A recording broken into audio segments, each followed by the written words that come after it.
Olá, boa noite, pessoal, tudo bem? Sejam todos muito bem-vindos a mais essa transmissão do Instituto ESP.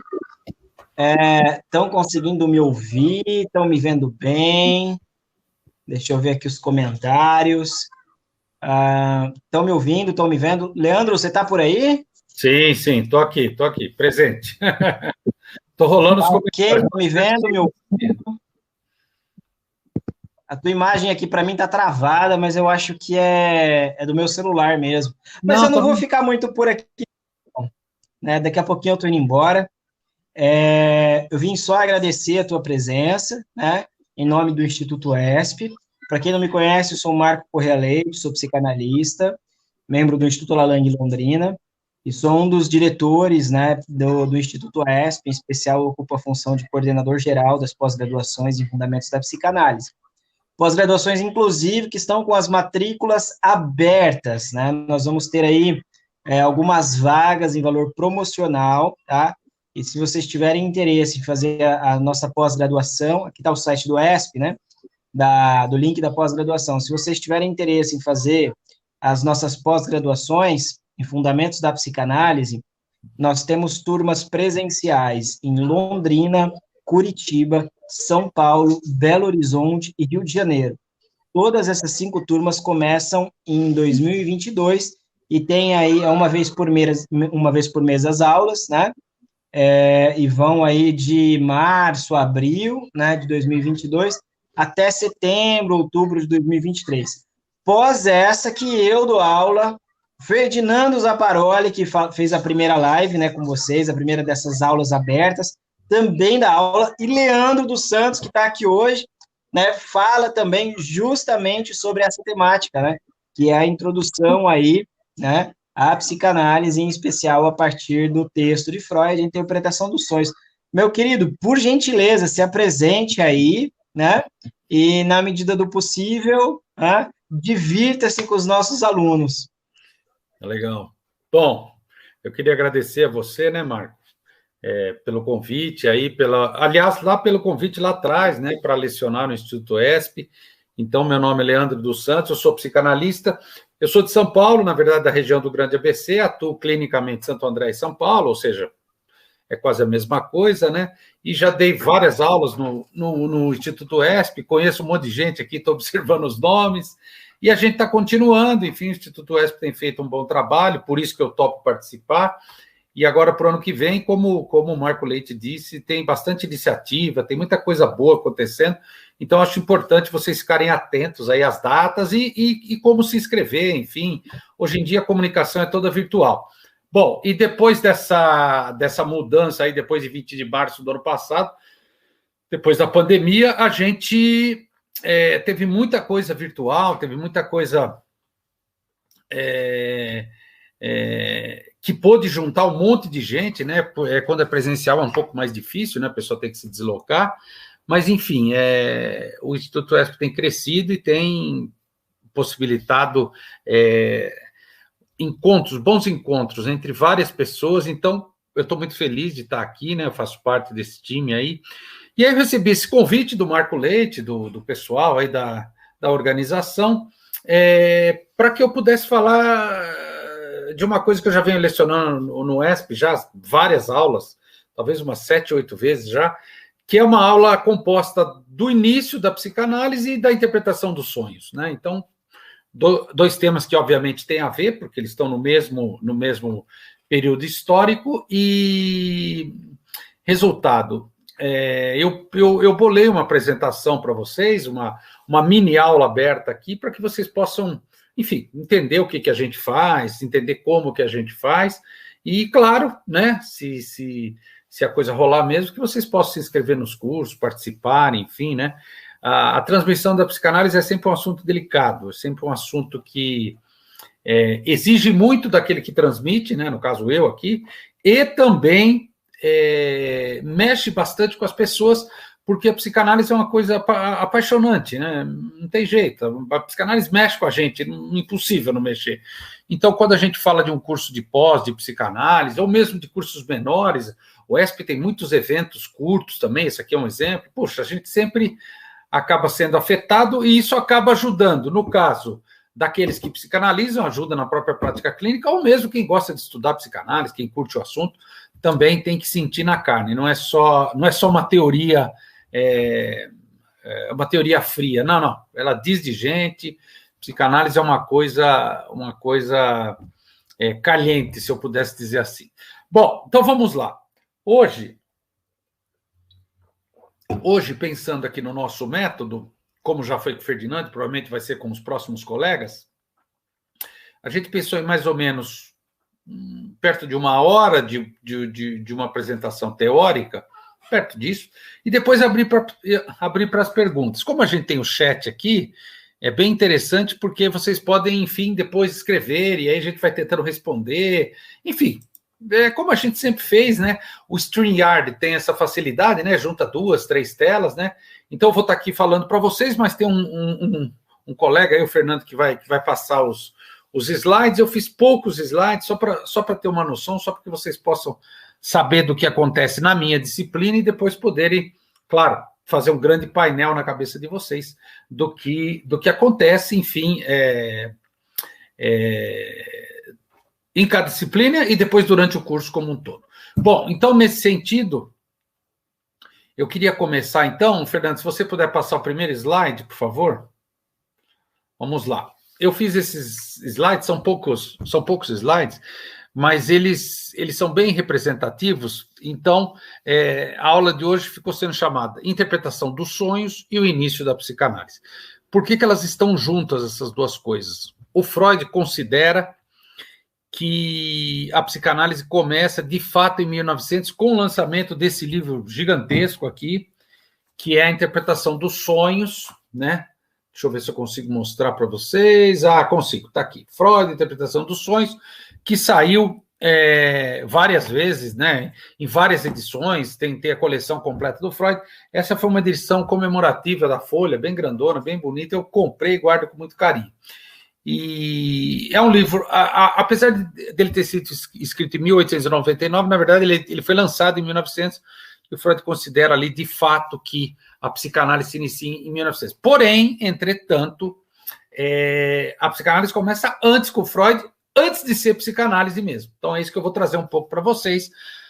Freud se defrontando com a histeria lá por volta de 1800 e perto de 1890, ou seja, praticamente 10 anos, 12 anos, para ser mais exato, de material já produzido. Acho que o Freud escreveu o primeiro texto ainda como médico, né, ainda como residente, né, em 1886, na verdade. Então, resultado, tem bastante coisa até chegar em 1900. Então, eu só estou fazendo essa diferença teórica para que vocês possam se organizar no tempo e para entender como é o curso. Essa é uma das disciplinas que abre o curso por razões óbvias, evidentes. Você precisa entender o que aconteceu lá atrás, entender como Freud foi inventando a coisa. Então, isso foi destinado a mim, é um assunto que eu gosto muito, né? Eu me recordo que no meu pós-doutorado eu mexi com história da psicanálise, então, resultado, eu sempre sou convidado para falar desse assunto, então eu falo muito da história da psicanálise, tanto lá fora como aqui no Brasil, enfim, mas nesse caso eu vou me ater realmente ao Freud, ao início do Freud, tá? Ao início da psicanálise, especificamente por Freud. Bom, então vamos lá. Fernando, por favor, mais um slide. Então vamos lá. Alguns slides eu só transportei para cá e outros inventei aqui para fazer sentido. Então, eu começo na aula de sexta, que seria o início da psicanálise, com um texto chamado A História do Movimento Psicanalítico. O Freud, na verdade, tem dois textos muito interessantes para quem gostar desse assunto. Um é a História do Movimento Psicanalítico, de 1914, e o outro é um estudo autobiográfico, que é um pouco depois, acho que 1918. Na verdade, eles são primo-irmãos, porque o Freud vai falar da história pessoal dele, óbvio, um estudo autobiográfico, mas ele vai falar da história do movimento psicanalítico até onde ele estava, em 1914. Freud morre em 1939. Então, ele conta um pouco do que acontecia na vida dele, etc., como é que ele foi inventando, as dificuldades, e eu tento apresentar um pouco para os alunos, né, como é que é isso, como é que se deu. Freud era só um médico neurologista, meu Deus, como é que virou psicanálise, psicanalista, né? Então, quando ele escreve essa história do movimento psicanalítico, ele tenta descrever a força da psicanálise. E aí ele usa esse brasão que está lá na cidade de Paris, né, que é em latim.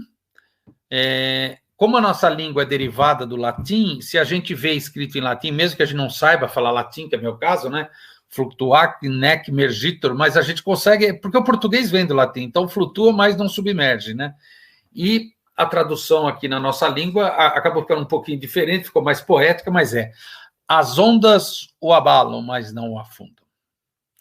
Então, Freud está falando da força da psicanálise, né, da potência que é essa invenção dele, que até os dias de hoje não tem deixado de ser, vamos dizer assim, questionada, em alguns momentos agredida, por que não, né? Mas não adianta, a psicanálise não morre, apesar de muita gente querer, mas a psicanálise ela sobrevive. As ondas podem abalar, mas ela não afunda, ela continua, toma um pouco de água, mas continua. Então, nesse texto, ele trabalha exatamente isso, né? A força da psicanálise, né? A potência dessa invenção, e aí ele vai contar um pouco da história. Durante o primeiro momento, que o pessoal, os psicanalistas, inclusive, chamam de pré-história do movimento psicanalítico, Freud estava sozinho. Ele tinha relação apenas com Breuer, que era um médico amigo mais velho, e um sujeito, pouco depois, chamado Fliess, que também era médico. Então, Freud tinha 2 médicos parceiros ali para conversar sobre o quê? Sobre aquilo que se apresentava frente a eles, que era o que se chamava na época, até os anos 70 ainda se falava aqui no Brasil, doença dos nervos. Né? Todo mundo deve ter uma tia, um tio no interior, ou aqui mesmo na sua cidade, chamado, ele é doente dos nervos. Então, resultado, Freud era um médico neurologista e ele está lá em Viena e ele começa a se interessar por isso, e aí ele dá o primeiro passo, que se dirigir a Paris para estudar com um sujeito muito famoso chamado Charcot, Martin Charcot, que era um grande psiquiatra. Então aí, na verdade, foi por essa feliz contingência que o Freud se aproxima de Charcot e também do que se chamava na época doença dos nervos. Então, vamos lá, Fernando.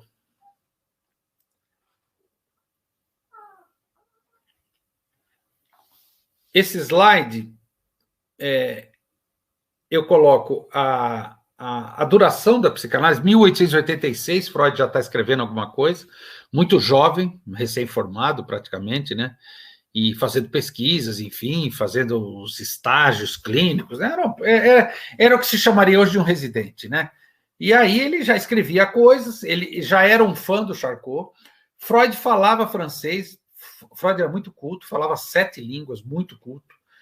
E apesar dele ser da língua alemã, ele falava muito bem francês, tanto que nos livros dele a gente encontra muita coisa em francês, né? Assim, palavras, expressões.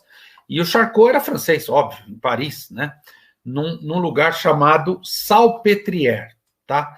Então, nesse texto que eu uso como base, a história do movimento psicanalítico, ele conta um pouco do Charcot, mas ele conta mais naquele outro texto que eu citei para vocês, um estudo autobiográfico. Depois, inclusive, esse PowerPoint aqui, eu enviei para o pessoal do ESP, eles vão enviar para quem quiser e para vocês, tá? Tá livre, é só para orientar a minha fala. Então, nesse primeiro momento, 1886, Freud começa, morre em 39, mas a psicanálise não para. Eu pus aqui, 2021.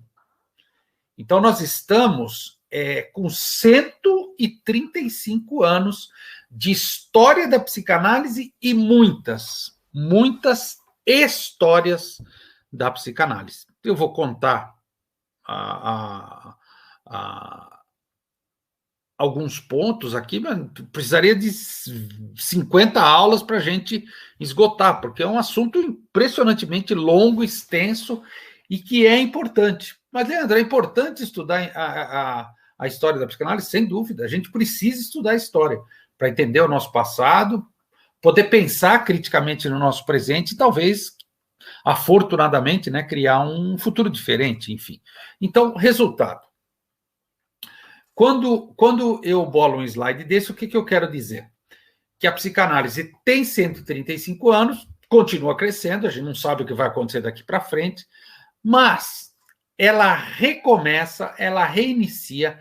A cada vez que um psicanalista recebe uma pessoa, abre a porta, por favor, sente-se aqui, o que te traz aqui? E a pessoa responde. Eu vim aqui por causa disso, por causa daquilo, porque disseram para eu vir que era bom, então eu estou aqui. Então, o resultado, essa regra fundamental, né, que o Freud inventa, ele diz, bom, a pessoa tem que querer falar para o analista tem que estar aqui, ele tem que estar atento, ele tem que estar escutando. Freud chamava isso de uma atenção flutuante. Então, a psicanálise não para enquanto tiver gente procurando pessoas que dizem, bom, eu sou analista, pode ir lá no meu consultório, estou te esperando. Beleza. Então, o resultado psicanálise nada mais é do que um encontro entre duas pessoas, um encontro mediado por palavras. Então, Freud vai para Paris, fica próximo de Charcot, e ele começa a entender que o que eles chamavam de doença dos nervos nada mais era do que um termo genérico para definir a histeria. Então, Freud se defrontou com a histeria, né? Eu brinco que ele foi abalroado pela histeria, né? Passou por cima dele. Esses pacientes que eram tratados até então, primeiro, pela catarse, né?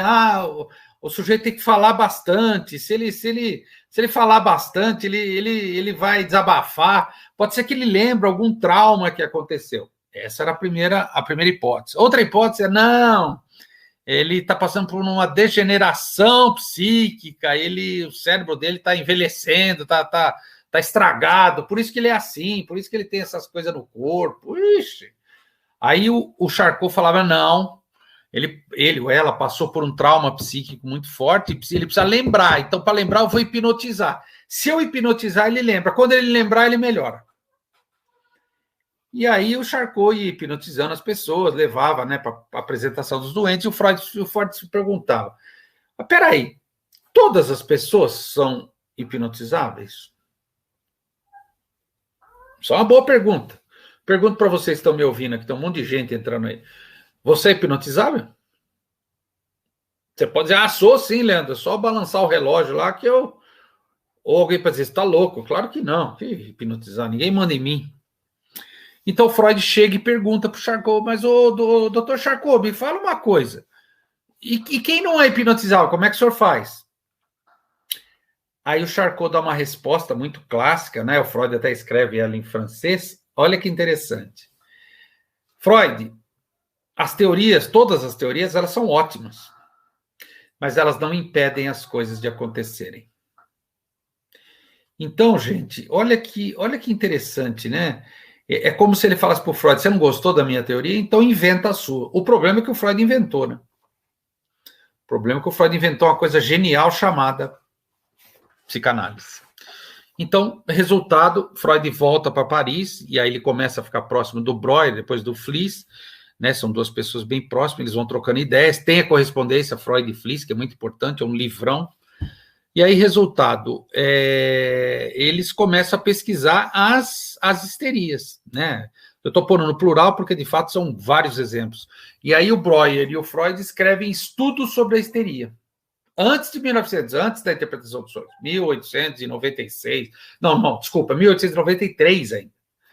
E eles trazem 5 casos, na verdade, eles trabalharam juntos muitos anos, eles devem ter muitos casos, e aí... O resultado, eles começam a perceber que não é bem assim, não basta hipnotizar, eles tentaram, mas não é assim. O Freud fala, tem algo na relação com o paciente que não é explicável, o que o Charcot falou não se aplica. E aí eles começam a inventar um método, né, de pressionar a cabeça da pessoa. O divã começa nessa época, deite-se aqui, por favor, eu vou apertar a sua cabeça, tente se lembrar, se lembre do que aconteceu. E o Freud, ingênuo, né, ele percebia que as pessoas falavam o que ele queria ouvir, ou desafiava, o que é típico da histeria. Até que um dia ele se deu conta e falou, minhas histéricas mentem. disritmias histéricas sofrem de reminiscência. Não necessariamente aconteceu alguma coisa. E aí, nesse momento, ele começa a perceber que existe uma coisa chamada inconsciente. E aí surge a psicanálise, e para sistematizar a hipótese do inconsciente, ele parte de um livro fenomenal, que ele vai escrever logo depois, chamado A Interpretação dos Sonhos, que é o que a gente usa praticamente nessa aula. Então, a gente tem 2 grandes textos, né? A história do movimento psicanalítico, como está no slide, e depois, mais à frente, que eu vou mostrar para vocês aqui, a interpretação dos sonhos, ok? O Freud se afasta do Abraham, na verdade, o Breuer, na verdade, né, se afasta de Freud, porque uma das pacientes, a Ana O, disse: Breuer, eu estou te amando, eu amo você, eu estou grávida de você. E aí ele fala: meu Deus, essa mulher é louca. E ele vai embora com a esposa para Nova York, porque ele fica com medo da esposa descobrir, ficar com ciúmes, separar dele, etc. E o Freud o chama de covarde. Então, é interessante, né? O Freud fala: bom, eu vou continuar, você não, mas eu vou continuar. Problema seu. E o Freud continua, até que ele conhece o Fliess, e o Fliess tem várias hipóteses também, mas o Fliess era um médico, né? Mas o Freud endereça a ele as palavras: Fliess, o que você acha? O Fliess, estou pensando, o que você acha disso e aquilo? Olha que interessante, algumas pessoas acham que o Fliess foi o analista do Freud. Olha que bonito, né? Então, o resultado, a correspondência Freud e Fliess, né, porque eles não moravam tão próximo, é uma correspondência valorizadíssima, e hoje, enfim, desde os anos 50, virou um livro muito importante para quem gosta de história da psicanálise e para saber como Freud ia pensando a histeria já naquele momento. Então, Freud volta para Viena, como eu disse para vocês, ele estava recém-casado, começa a ter filhos lá com a Marta e tal, e fica naquele mesmo consultório em Viena, na Bergstraße, até 1938, na verdade, quando ele vai para Londres e morre em 39, porque ele foi perseguido pelo Hitler. Nesse interim, logo depois, ele começa a conhecer um monte de gente, porque os livros dele vão fazendo sucesso, óbvio, e ele se encontra com 2 pessoas, Jung e Ferenczi, um vindo da Suíça e o outro vindo da Hungria. Os 2 já pesquisavam coisas parecidas, mais ou menos, as palavras do Dr. Freud. A gente veio estudar com os senhores, foram de trem, chegaram à noite e ficaram durante 18 horas falando sem parar, nem dormiram. Então, foi um encontro fenomenal. E aí o Freud fala: eu venci um esplêndido isolamento. Então, resultado, o Freud começa a se relacionar com as pessoas, e aí começa a se formar uma comunidade de psicanalistas desde então. Então, Fernando, passa o próximo slide, que é esse slide aqui que eu estou dizendo. E a psicanálise no mundo hoje? Então, o Freud, o Jung e o Ferenczi começaram lá atrás, sei lá, 1900 e pouco. Mas e a psicanálise no mundo hoje? Continua juntando psicanalistas. Os psicanalistas continuam trabalhando juntos, né? A gente continua falando de psicanálise, claro, trabalhando clinicamente, recebendo as pessoas no consultório, escrevendo, produzindo coisas. Isso não para. Nunca parou desde o Freud, lá de trás, e não para até hoje. Então, a psicanálise é algo muito pulsante. Então, nessa aula, eu tento mostrar um pouco o início da psicanálise, ok? Né, lá atrás, Freud e tal, depois até chegar o Jung, até chegar o Ferenczi, e aí depois tem outros nomes que se aproximam deles, e eles montam a Sociedade das Quartas-Feiras, na casa do Freud, que era quarta-feira à noite, juntava todo mundo lá, fumava charuto, tomava uísque, e cada um apresentava um trabalho. Eu vou falar da histeria, eu vou falar do ciúme, eu vou falar da fixação oral. E é interessante ter um livro aqui que saiu no Brasil sobre isso, da Sociedade das Quartas-Feiras, tem as atas, é muito interessante como a psicanálise estava sendo inventada, e aí o Freud ia conhecendo mais gente, e aí eu cito os nomes, enfim, é muito interessante os laços entre os psicanalistas nesse momento, né? Depois a gente vai identificando os nomes, né? Abraham, que foi analista da Melanie Klein, né? Tinha o Reich, tinha o Ferenczi, o Jung, né? O Ernest Jones, enfim, a própria Anna Freud, mais para frente. Então, são nomes que depois a gente vai entendendo. Puxa, já estudei, já li isso, né? Até chegar no Lacan, no Winnicott, na própria Melanie Klein.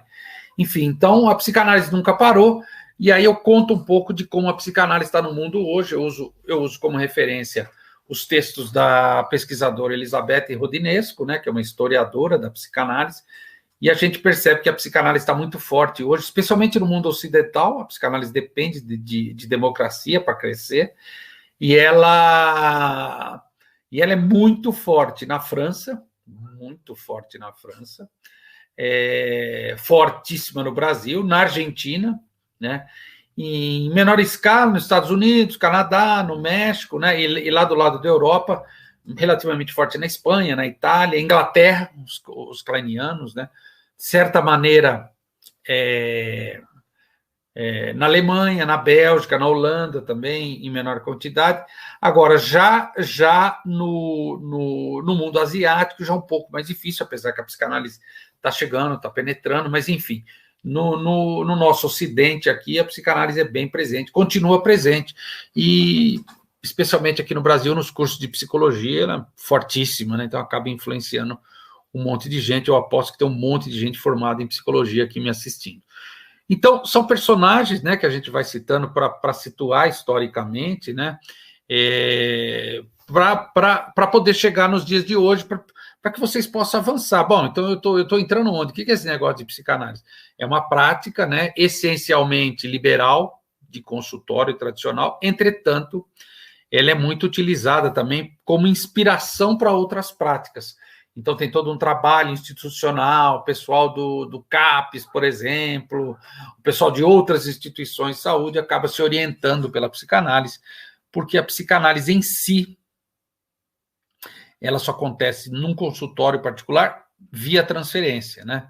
Então, o pessoal que faz um trabalho nos CAPES, nos postos de saúde, muitas vezes se inspira na psicanálise para inventar uma prática possível, que é o que depois um cara chamado Lacan vai chamar de psicanálise de extensão. É muito importante, porque ela ajuda a própria prática clínica mais tradicional. Então, o psicanalista é um pesquisador.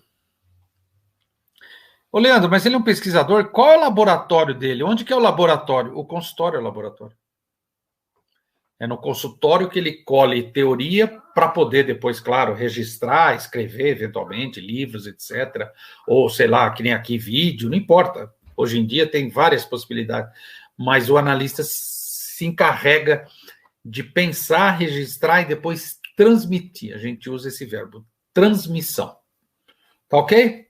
Bom, então vamos passar para o segundo texto, o Fernando, que já é o outro slide. Eu começo com um trechinho que eu retirei do Interpretação dos Sonhos. O Freud é muito genial mesmo, né? Eu já vou falar do livro. Então vamos lá.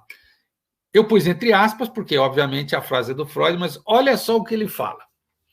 Grosso modo, porém o uso comum, né, as pessoas comuns, trata os sonhos, acima de tudo, como abençoados realizadores de desejos. Sempre que vemos nossas expectativas ultrapassadas por um acontecimento, exclamamos em nossa alegria: eu nunca teria imaginado tal coisa, nem mesmo em meus sonhos mais fantásticos. Então, olha que legal essa frase, gente. Eu nunca poderia imaginar, nem nos meus sonhos mais loucos.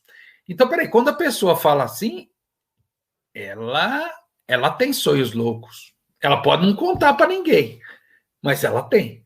E por que é louco? Por que é fantástico? Porque diz de um desejo, talvez, que ela não possa confessar para ninguém. Por isso é louco. Então, onde nós somos livres? No sonho. Você deitou na cama, adormeceu, dormiu, você pode começar a sonhar. Quem vai saber daquele sonho? Ninguém, só se você falar.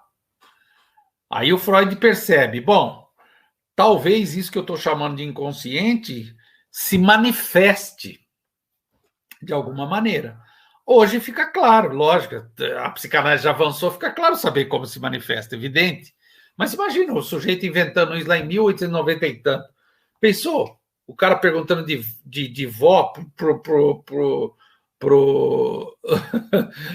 sei lá, para nossa avó de sonhos. Dona fulana, o que a senhora sonha? Gente, isso é um absurdo isso, em 1890, nossa bisavó, sei lá eu. Gente, e o Freud, não, me conta o seu sonho. Não, o seu sonho é importante. Então, resultado, eu inicio a aula da interpretação dos sonhos com esse trechinho, porque na minha concepção, ele já porta dentro dele uma coisa muito importante, que é a hipótese do Freud de que os sonhos nada mais são do que realização de desejos insatisfeitos. Vocês podem estar pensando, bom, Leandro, mas a gente não consegue realizar todos os desejos. Não mesmo. Não, mas não mesmo. Aí, o desejo que não ficou realizado dentro de você, para onde ele vai? Para o sonho. Então, se é para o sonho, quem pode saber do sonho é o sonhador. Então, nesse sentido, manual de interpretação de sonhos, olha que interessante, manuais de interpretação de sonhos não tem valor. Ah, eu sonho com cobra, a pessoa traiçoeira. Não. Para a psicanálise, quem sonhou tem que falar o que ela acha que significa cobra. Ah, sonhei que estava voando, sonhei que estava pelado e ninguém me via, sonhei que estava caindo os dentes. Ué, o que você acha disso? Não, eu vou ver no dicionário de sonhos. Isso não tem nada a ver com psicanálise. Isso nem é psicanálise. Tá legal? Então, a primeira sacada, putz, grilo, caramba, como é que o Freud saca isso? Porque Freud era, de fato, um sujeito perspicaz. E ele percebia que as pessoas tinham interesse em contar o sonho, e aí ele começa a tentar entender, bom, então como é que é sonhar? Para que a gente sonha? Por quê? E aí ele escreve esse livro gigantesco aqui, né, que eu trouxe aqui para vocês, Interpretação dos Sonhos, porque é o sonho que interpreta o sonhador. Não é o sonhador que interpreta o sonho. Quem interpreta o sonhador são os seus sonhos. Os seus sonhos interpretam você. Então vamos lá, Fernando.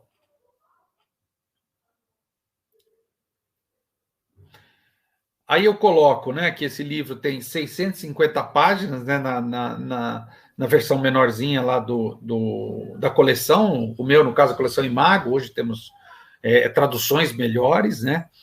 E é um livro lançado em 1900. E o Freud, quando ele escreve esse livro, quando ele acaba lá, ele está no Hotel Bellevue de Viena, que existe até hoje, dá para jogar na internet.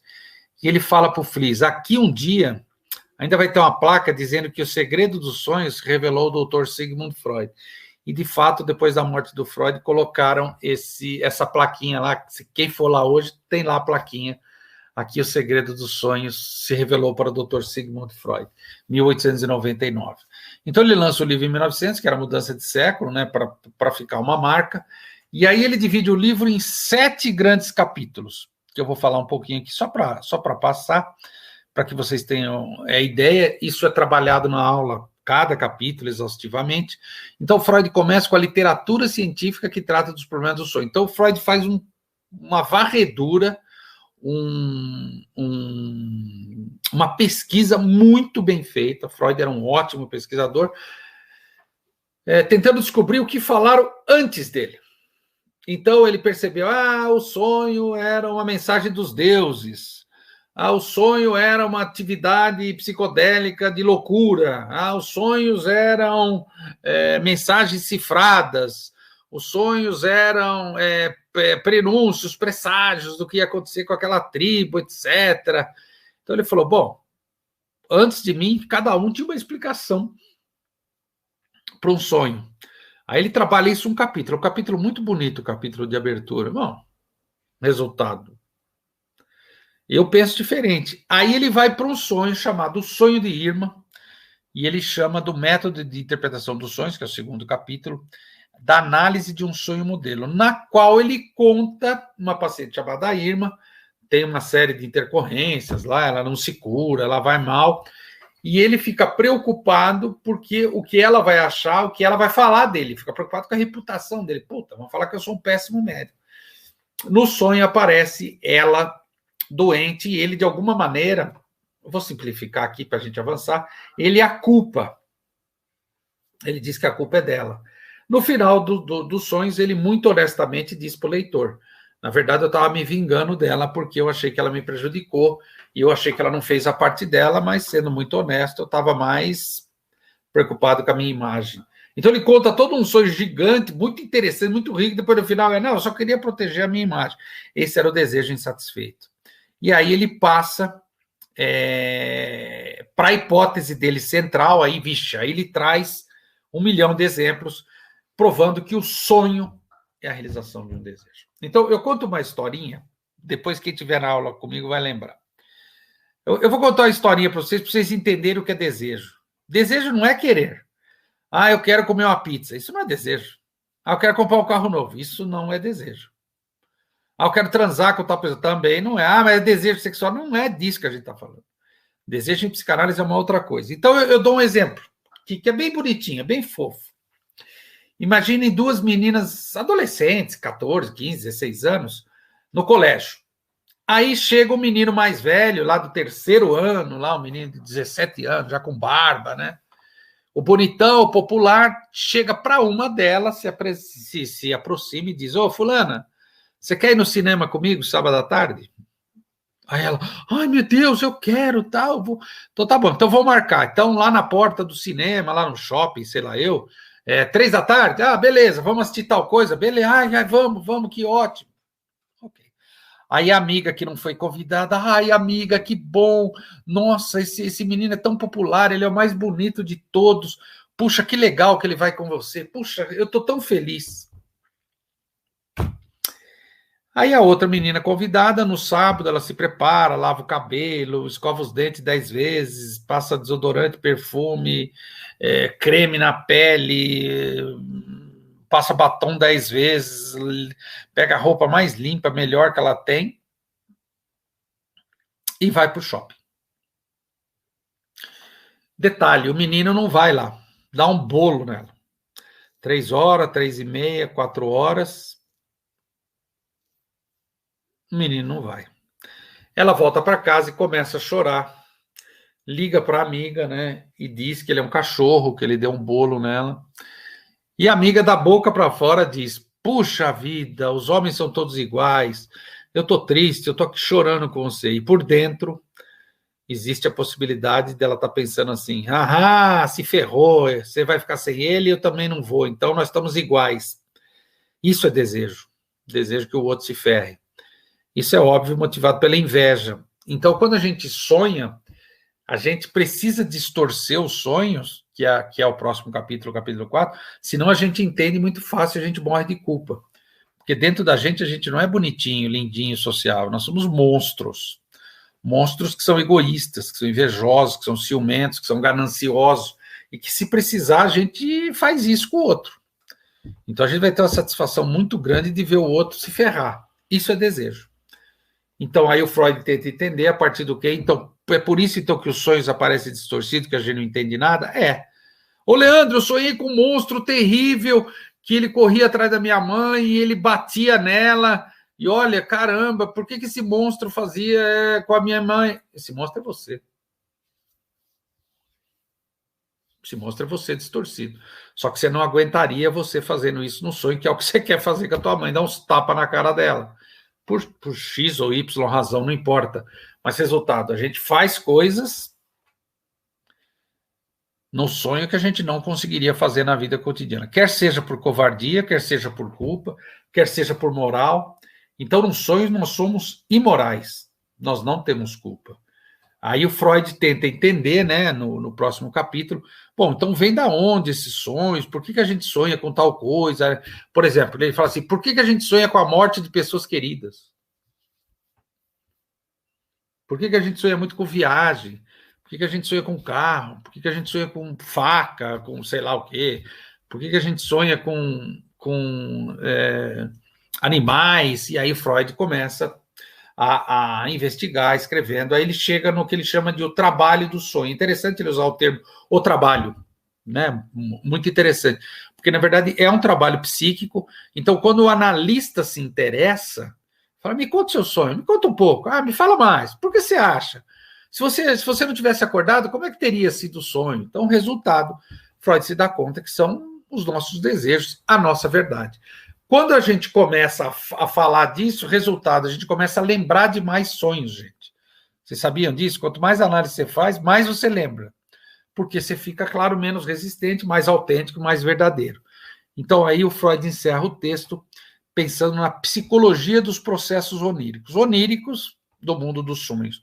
E processos, porque de fato são processos, enfim, é uma questão puramente psicológica o sonho. Então, o sonho não é a questão do espiritismo, é um espírito que veio me visitar, não. Eu tomei manga com leite, não, também não. Comi feijoada, também não. Não é nada disso. É um processo psicológico. Claro que pode ser afetado, por exemplo, por algum órgão, por um barulho externo, natural que pode ser afetado. Mas a essência o sonho é um teatro no qual você é o ator principal, o ator coadjuvante, o mocinho, o bandido, a mocinha, o diretor, a plateia, o bilheteiro, o iluminador, o porteiro, tudo é você. Então o sonho diz de você. E diz do quê? De uma realização de um desejo insatisfeito. Então o sonho te permite se apropriar dos seus desejos. Aí entra o que a gente chama de uma questão ética. Bom, então no fundo é isso que você quer fazer, mas você não precisa fazer. Não necessariamente. Meu Deus do céu, eu estou morrendo de culpa, eu sou um monstro. Ok, a gente pensa, é verdade isso. A gente deseja certas coisas, vixe, nem se fala. Então, por que você não pode colocar isso em palavras e elaborar e talvez sair dessa, que é sempre uma questão infantil. Então, nesse sentido, o analista se interessa pelos sonhos. Vamos lá, Fernando.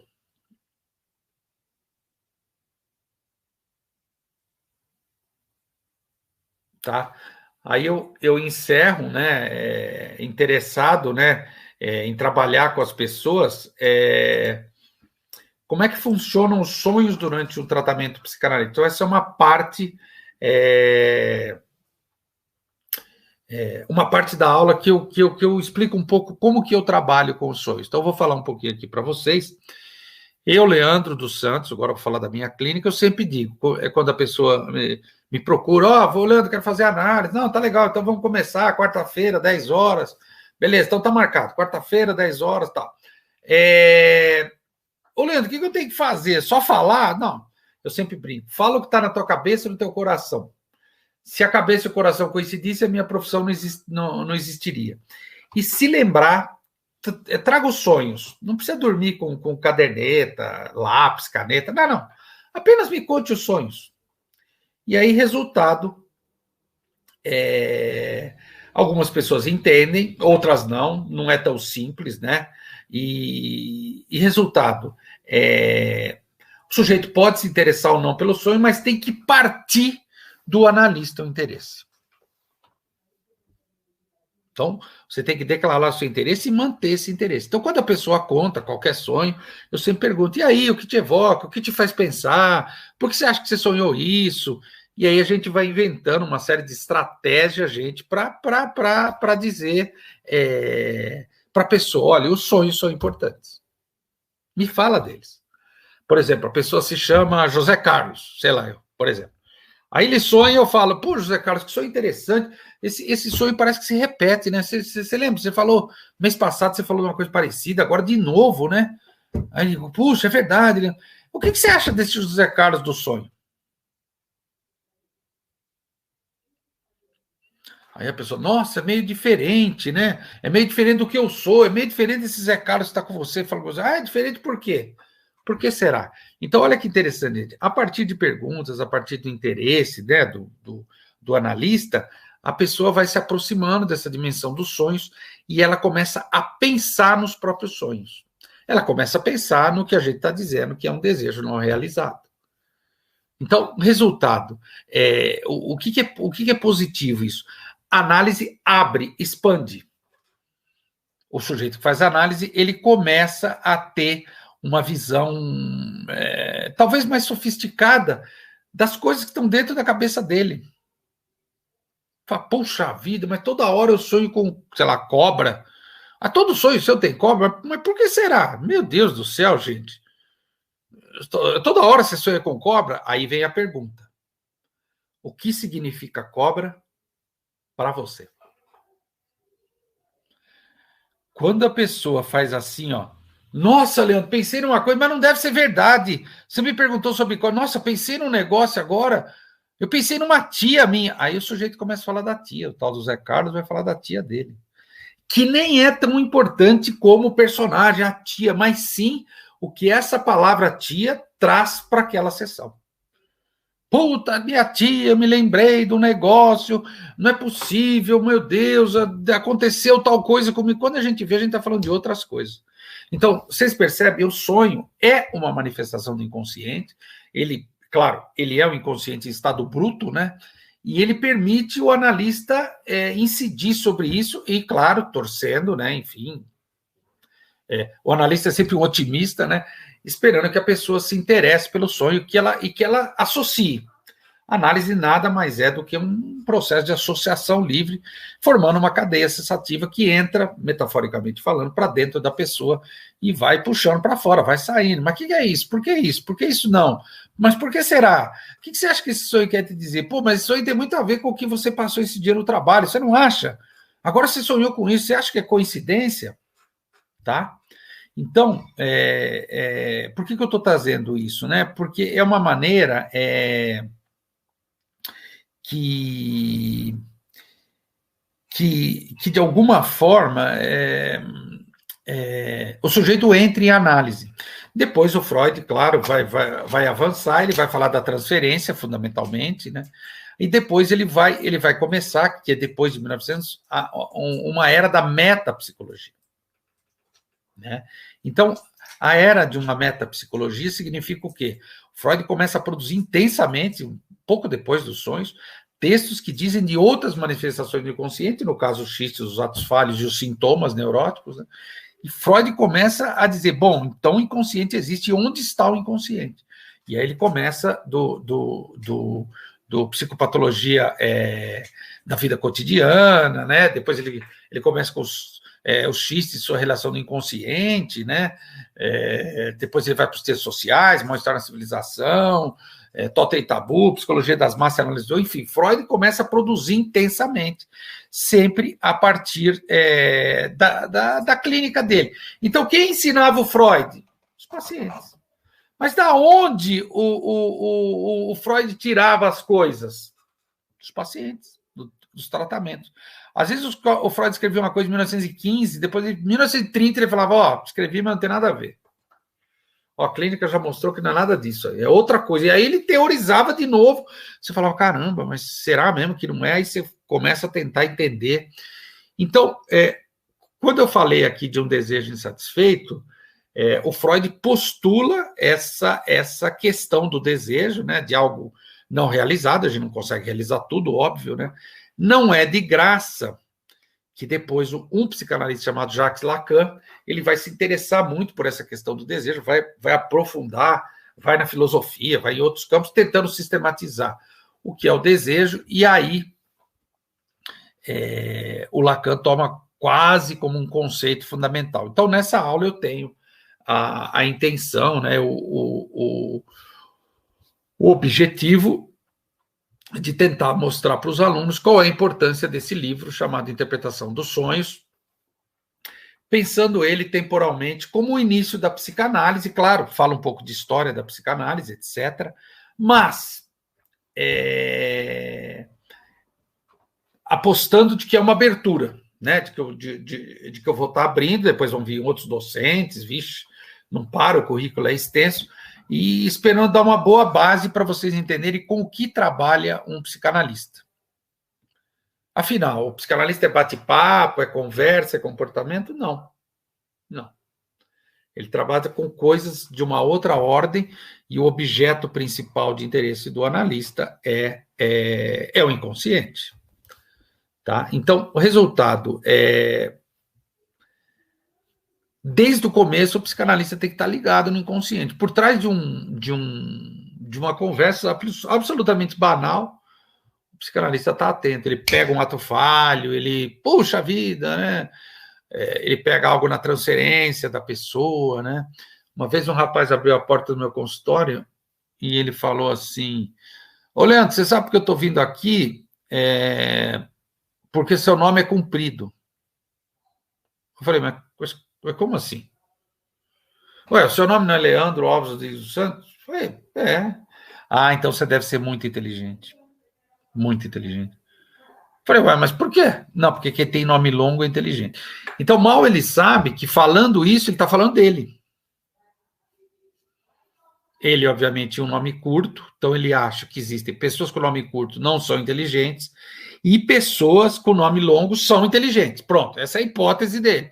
Então, ele foi atrás de um sujeito que tenha nome longo, né, que é psicanalista, e que vai ajudá-lo.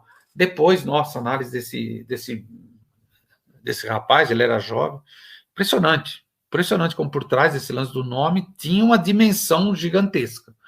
Então, resultado, o inconsciente precisa se abrir. O papel do analista é ajudar o paciente a poder abrir a sua dimensão inconsciente. E aí tem um detalhe, tudo bem, para o analista, claro, vocês vão dizer, você é analista, é fácil, você trabalha com isso o dia inteiro, você treina, tudo bem, verdade. Você fez sua análise, fiz análise de 200 anos, cansei de falar dos meus sonhos, meu Deus do céu, será que é isso? Não é possível. Então, isso me permite, obviamente, né, assim, acolher as pessoas e incidir sobre essa dimensão. Mas não adianta, tem a parte do paciente, ele precisa ter coragem para continuar investindo no tratamento dele e continuar explorando e analisando o próprio inconsciente. Não é o analista que analisa. Quem analisa é o paciente, ou como diria o Lacan, analisando. Analisando no sentido desse tempo verbal, eu estou em permanente análise. Sou eu que estou me analisando e o analista vai ajudando, provocando, fazendo pergunta, empurra aqui, puxa ali, vem cá, pensa nisso, por que não? Joga o holofote ali. Esse é o papel do analista. Então, o resultado, o analista quer abrir o inconsciente, quer manter aberto, porque a tendência, uma coisa chamada resistência, é o sujeito tentar fechar o inconsciente. E aí, resultado, o que acontece? Quando o inconsciente se fecha, ou quando o inconsciente se abre, mas enfim, quando o inconsciente se fecha, a gente pensa que a análise não está funcionando, estou gastando meu tempo, meu dinheiro, não funciona. E aí, resultado, eu tenho comigo uma hipótese. Muitas pessoas param a análise porque não está funcionando. Eu acho que elas estão certas, às vezes não está funcionando mesmo, às vezes com outro analista vai bem, mas a maior parte, elas interrompem a análise porque a análise está funcionando.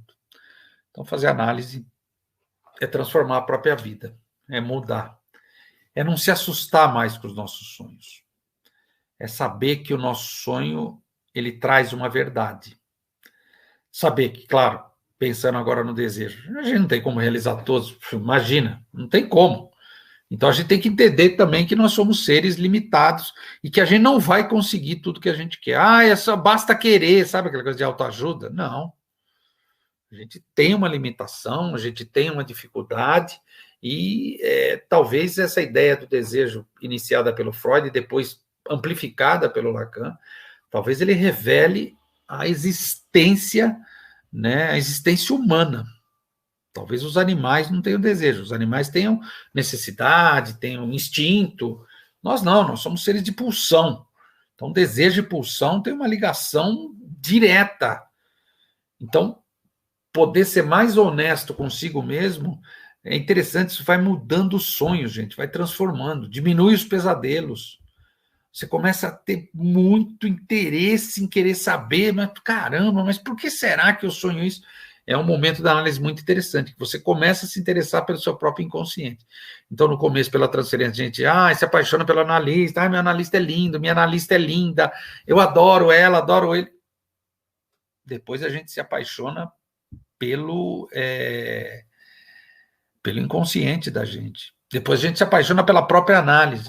E é por isso que a gente fala depois em lacanês que no final da análise tem um analista de si mesmo, um analista da própria experiência. Então, esse é o caminho da aula, né? Eu queria finalizar agora e abrir para as perguntas. Um monte de gente escreveu coisas aí, estou percebendo. Queria deixar claro para vocês, né, que o ESP está sempre promovendo coisas. Agora vai ter, acho que, 5 ou 6 cursos presenciais. Eu vou estar aqui no curso de São Paulo, vou estar no curso de Londrina, né? E eu sempre tenho seminários, sempre tenho coisas mais parciais no próprio ESP. Para o ano que vem eu tenho outras ideias, enfim. E aí eu gostaria, então, de convidar vocês, né? Enfim, quem tiver interesse, né? Participe, porque eu acho que é feito um bom trabalho. Como todo trabalho, naturalmente, né? Tem dúvidas, né? Enfim, tem questões, mas eu acho que a psicanálise é assim. A psicanálise não é uma coisa fechada, da ordem da certeza. Oh, meu Deus, aí a gente estaria na ordem da religião. Então, eu acho que a gente está numa outra ordem, né? A gente está numa ordem da incompletude e do não saber. Então, mexer com psicanálise é, de fato, mergulhar, né, nos textos, mergulhar no conhecimento psicanalítico que está disponível aqui, não só via ESP, enfim, um monte de gente fazendo trabalhos ótimos. Hoje, gente, puxa vida, é só você querer estudar psicanálise, não falta coisa na internet, é impressionante. Né? Por exemplo, o podcast que o ESP bolou agora, eu dei inclusive uma entrevista pro Daniel Omar Pérez, foi muito interessante. Eu falo do meu percurso, achei que ficou super legal. Falei, nossa, como ficou bom isso, né? Então, o resultado é o ESP sistematiza esses cursos de especialização, eles são no modelo mais tradicional por aulas, e eu sou responsável, então, por essa aula. Então, quem tiver interesse, se inscreva, né? Acesse os sites, aí acesse os links, e aí a gente se vê, enfim, quando for minhas datas. Para o ano que vem eu já tenho várias datas marcadas, e também a gente pode dialogar a partir de agora, a partir das perguntas. Eu gostaria que vocês se sentissem livres, pode fazer qualquer pergunta, eu não sei se eu vou ter a resposta, mas aí vamos fazer uma coisa, vamos concentrar as perguntas, então, no chat a partir de agora. Tá legal? Então vamos lá. Um monte de gente elogiando, eu agradeço aí, tá? Professor, e os pesadelos? A gente acorda mal. Como se processa isso? Silvia, sendo bem freudiano, o pesadelo nada mais é do que uma cena, vamos chamar assim, né? Claro, terrível, claro que a gente sofre, né? Mas que diz da gente pelo seguinte: como ele é distorcido, diz muito provavelmente de uma parte sua, talvez de uma intenção sua, né? Não tô nem falando de desejo, de uma intenção que não seria socialmente aceitável. Então, resultado, o seu superego, que é quem faz a repressão no sonho, de alguma maneira atropela isso e você sente culpa. Então, por isso que nos pesadelos, geralmente, a gente se sente muito angustiado, muito culpado. Meu Deus do céu, o que está acontecendo? Que monstro é esse correndo atrás de mim? Eles vão me pegar. Então, esses elementos, claro, são você. Você tem que falar disso e tem que se associar numa aula. Então, os pesadelos são muito importantes. Provavelmente diz de algo que está dentro da gente naquele momento, tá? O Ian Coelho, é correto dizer que o mais próximo que podemos chegar de nosso objeto A é por meio do sonho? Ô, Ian, engraçado, eu já pensei nessa pergunta, sabia? Pô, legal, puto, adoro perguntas. Gostei muito da sua pergunta, Ian. Eu não acho que é só por meio dos sonhos, mas eu acho que é por meio de algumas epifanias que a gente tem. Só que eu acho que o sonho favorece a epifania. Epifania é aqueles devaneios que a gente tem, fala, meu Deus do céu, quando cai a ficha. Então, em essência, Ian, a sua pergunta não está fora de eixo, não. É uma coisa para se pensar. Vamos lá, vai. Lígia, tanta pergunta aqui. Então, os sonhos são sempre distorcidos? Fale, por favor, sobre os mecanismos de deslocamento e contestação. Sim, eles são distorcidos para que nós mesmos não possamos entender tão rapidamente, porque provavelmente a gente sentiria culpa. Deslocamento e condensação são dois mecanismos que eu falo na aula, que às vezes a gente tem personagens nos sonhos que eles estão deslocados, na verdade eles falam de outra cena, mas estão deslocados, ou ao contrário, eles condensam vários elementos que só a gente sabe. Ah, então tinha um homem gordo de camisa cor-de-rosa com um relógio grandão. Aí o cara lembra, nossa, meu Deus, eu tinha um tio que usava relógio grandão, e o filho dele era um cara que estava sempre de camisa cor-de-rosa, ele era gordão, e eles me batiam, sei lá.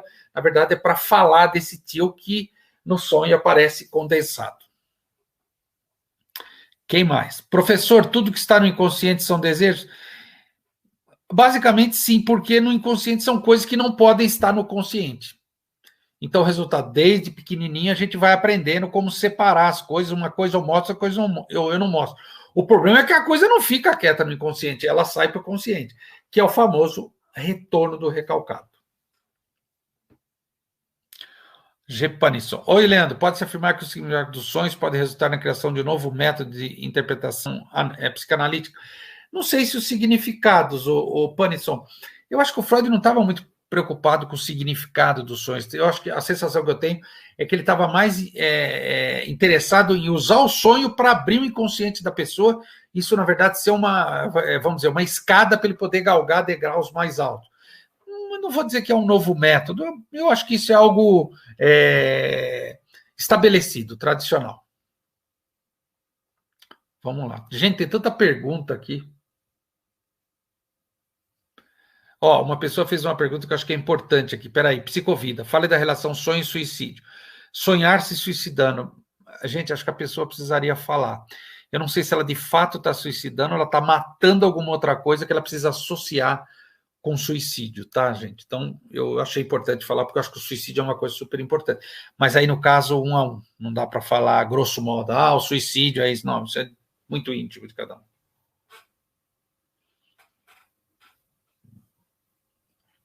Vamos lá, mais perguntas. Fernando, escolha alguma aí, vai pondo aí, Fernando. O inconsciente é um lugar? Sim.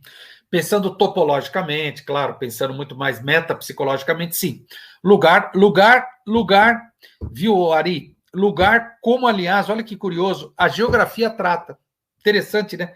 Para a geografia, o lugar é um lugar, claro, simbólico, marcado por um afeto. Então, quando você fala, a casa da minha avó, o geógrafo não pensa naquele endereço com CEP, ele pensa num lugar marcado por afeto. Então, nesse sentido, o inconsciente é uma dimensão, é um lugar, sem dúvida, que é intrínseco à condição humana. Sonhos repetitivos, por que acontece? Excelente pergunta, só, Martim.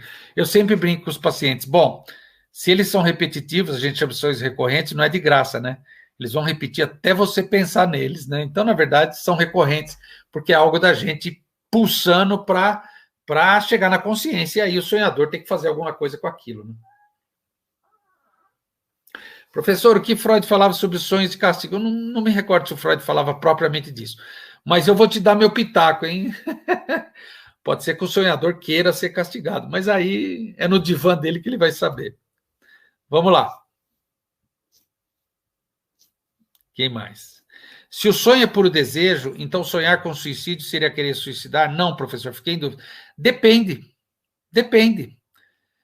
Sonho de morte. Eu matei uma galinha, tá? Não vou nem falar de suicídio. Beleza.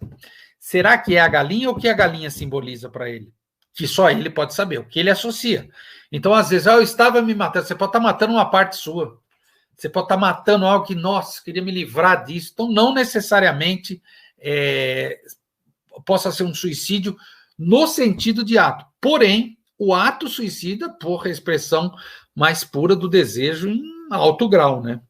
O Lacan falava, é um ato que não é falho. Próximo. Quando a gente tem um sonho e consegue compreender a satisfação do desenho no desejo do sonho com facilidade, você acha que é possível que ele foi realmente entendido? Excelente pergunta. É óbvio que não.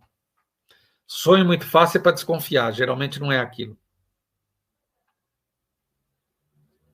Oi, professor. Quando Lacan fez seu retorno a Freud, qual a importância que ele dá aos sonhos? Como ele trabalha com essa parte da teoria? Legal. Boa pergunta, Josimar. Boa pergunta. O Lacan trabalha muito, especialmente no começo da obra dele, talvez, sei lá, 4, 5, 6 primeiros seminários, eu me recordo, ele tinha muita coisa, formações de consciente, 4 conceitos, ele trabalhava muito, ele discordava do Freud em alguns pontos, mas em alguns pontos ele avançava muito. Ele trabalha o sonho de Irma, por exemplo, o sonho da Bela Solgueira, só que aí ele entra com uma terminologia lacaniana, mas o Lacan nunca se afastou do Freud. E quando os sonhos são bons, a culpa, a relação de monstruosidade interna, precisaria dar um exemplo de sonho bom, né? Eu acho difícil. Eu acho que o sonho é sempre algo meio masturbatório, é bom para a pessoa. E não tem nenhum problema em ser bom para a pessoa, mas é provável que seja algo dela. Eu acho que é a antecipação de algo que é bom para ela, né? Aí a gente vai entrar num conceito de felicidade, enfim, precisaria avançar nisso, né? Como são os sonhos das pessoas psicóticas? A censura não deve ser tão atuante. Boa pergunta, viu, Magali? Só posso falar da minha experiência clínica com psicose, que nem é tão grande, porque é raro o psicótico chegar no consultório, né? Ele chega mais nos postos de saúde, etc. Bom, mas acaba chegando, enfim, mas uma quantidade menor. Eles raramente falam de sonhos. Porque, na verdade, para a psicose, diferentemente da neurose, né, é como se fosse um sonho. A psicose fosse um eterno sonho, né? O sujeito não acordasse, ao contrário. Eu tenho um tio que fala que ele nunca sonha, não lembra de um sonho na vida. O que isso significa? Eu não conheço seu tio, mas eu ousaria dizer que o superego dele é rigidíssimo. Por isso que a gente não lembra das coisas, porque o nosso superego nos impede de lembrar. Isso é para pensar, esse seu tio, hein? Deveria fazer análise. Se ele quiser, claro, né? E sonhos eróticos que geram orgasmo, histeria? Não. Condição humana, viu, Tatiana? Porque, de fato, a gente chega ao orgasmo à noite sonhando. Essa é a prova que é um desejo. Não o desejo sexual, como as pessoas pensam. Ah, eu quero transar com fulano, sonhei que eu tava... O que significa para a pessoa transar com aquele fulano? É sempre um trama mais complexo. Mas você está certa, viu, Tatiana? Vixe, sonhos eróticos, né? Os sexólogos chamam até de poluição noturna, chegar ao orgasmo, é interessante. Essas associações que a pessoa faz nos sonhos, como, por exemplo, que a galinha para ele no sonho seria o significado para ela, sim, seria nesse caminho, exatamente, né, no sentido de significa algo para ele, a galinha, lá, sabe? Matei uma galinha. É uma galinha ou o deslocamento, ou pelo deslocamento é outra coisa? Nossa, gente, não estou dando conta das perguntas, gente, desculpa, eu não vou ter tempo. O Fernando está separando algumas aqui, gente, desculpa, mas eu queria responder mais. Todos os sonhos têm significado, sendo possível de analisar? Sim, se o sonhador quiser. Porque o analista vai perguntar, isso aí, por quê? Por que sim, por que não? O que te faz pensar? O que te evoca? Todos os sonhos, sim. Todos os sonhos são passíveis de significação.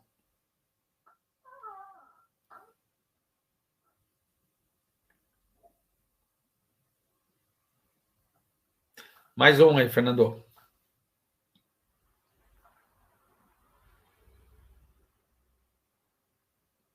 Filho que sonhou transando sua mãe, o que o inconsciente quer dizer? Não sei, precisaria perguntar para o filho, né? Tô brincando, né? O Freud tem um sonho que ele fala de um menino que estava dando um chute e depois ele fala, não é minha mãe! É óbvio que é a mãe, né? Ai. Vamos lá, continua. O desejo é sempre algo imoral? Esse é uma boa discussão, Marcos Vinícius, o pessoal da filosofia, né, trata disso. A questão é que a moral, o que a gente chama de moral, é algo temporal, é um ideal social.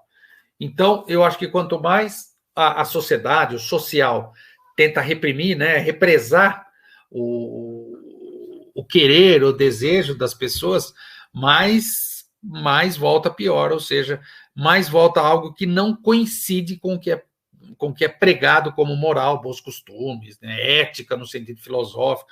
Não, o sujeito vai falar, epa, não, ninguém me cerca, não, eu quero outra coisa.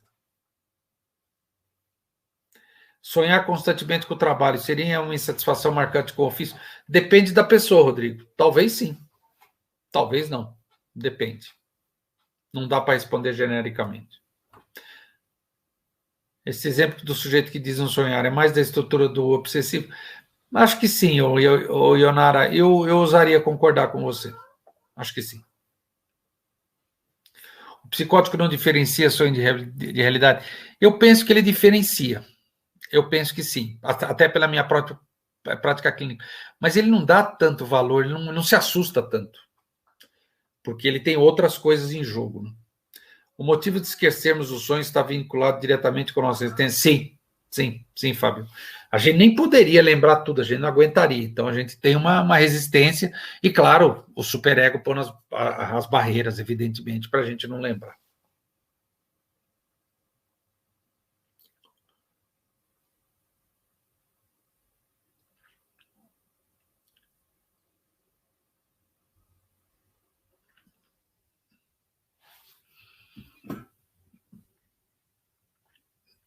Olha essa pergunta interessante do Cássio Jardim. Desculpa, deixa eu só ler, essa aqui é legal.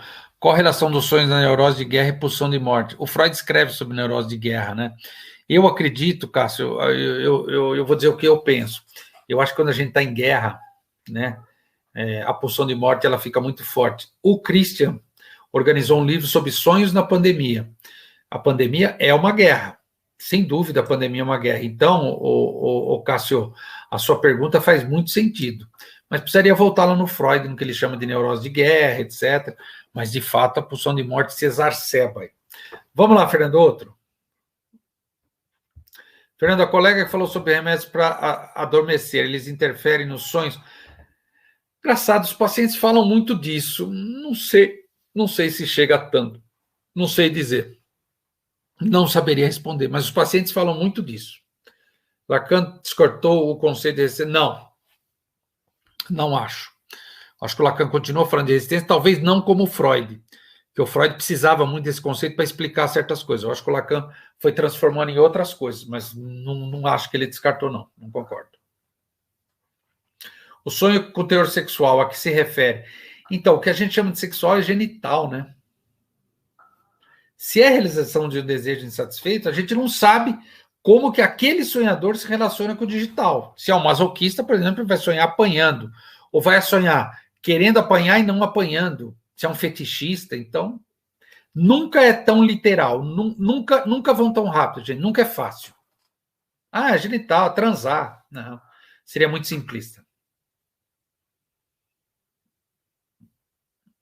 Existem níveis de psicótico, tipo pessoas mais controladas? Eu acho que em certos momentos da vida a psicose fica mais compensada, mais razoável, depende se ela está sendo tratada, né? A tendência, por exemplo, do psicótico em análise é praticamente não entrar em surto, ser uma coisa um pouco mais estável, mas ele continua sendo psicótico. A análise ajuda muito.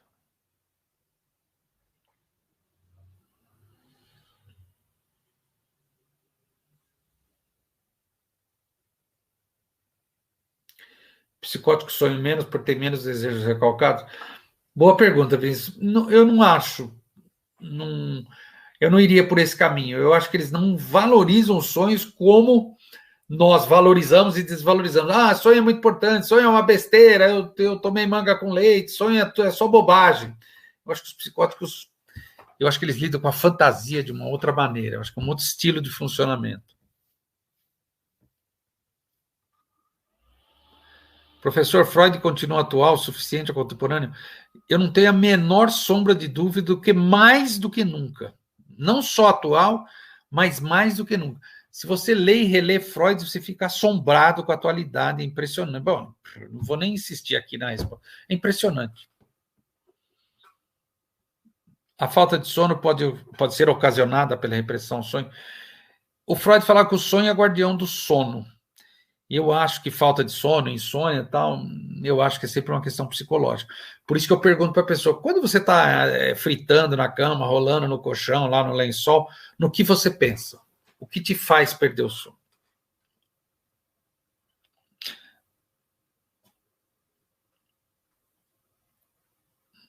O sonho muda de valor para análise quando é aquele logo antes de acordar? Não. Sonho é sonho. Não muda. Jéssica, a prática de acordar e anotar o que se sonhou ajuda a lembrar dos sonhos para tratamento de traumas? Não sei, Jéssica, eu acho que não só para tratamento de traumas, para alcançar nossa verdade. Eu acho que quem quiser anotar, desde que não vire uma coisa escravizante, meu Deus, eu preciso anotar os sonhos, senão eu vou morrer. Não. Se for uma coisa prazerosa, por que não? Gabriel, por que muitas vezes lembramos sonhos antigos nitidamente e esquecemos facilmente os atuais? É a repressão, né? É a repressão. Se a gente lembra, quando eu era criança, sonhei com tal coisa, não é de graça que você está lembrando a todo momento disso, não sai da tua cabeça. E às vezes coisas recentes, você fala, meu Deus, o que eu sonhei mesmo? Talvez você não possa, a gente faz isso com a gente porque a gente não pode lembrar. Cíntia Bandeira, quando a pessoa não tem memória da sua infância, os sonhos podem ser uma forma de trazer essas memórias mesmo que distorcidas? De certa maneira, sim, Cíntia, de certa maneira, mas não sou muito otimista, não.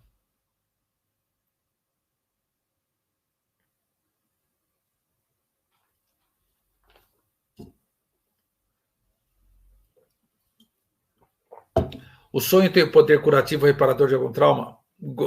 Ô, Amélia, essa é uma boa pergunta.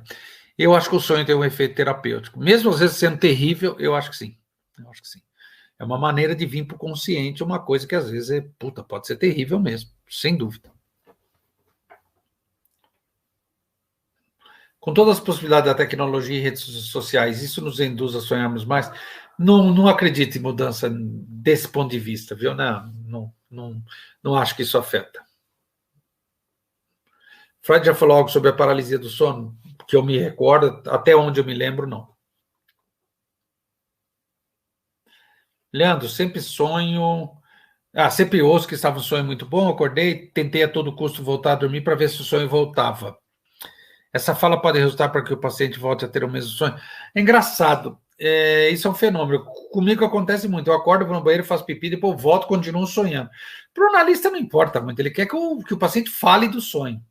Foi picado em 3 vezes, fala das 3 vezes. Existe o não sonhar, ou pode-se dizer que o sonho foi recalcado por inteiro, já que não lembramos? Eu acho que a gente sonha todas as noites, a gente só não lembra por força da repressão mesmo, ou pode ser chamado recalque. O que é sonhar estando no meio de muita gente? Não tenho a menor ideia. Quem sonha precisaria dizer, André. O que significa para a pessoa estar no meio de muita gente? Olá, professor. Jung e Freud têm formas diferentes de analisar os sonhos. Você acha que no final das análises o resultado é o mesmo? Não. Porque para o Freud é uma coisa bem circunscrita, né? Acessar o inconsciente e tal.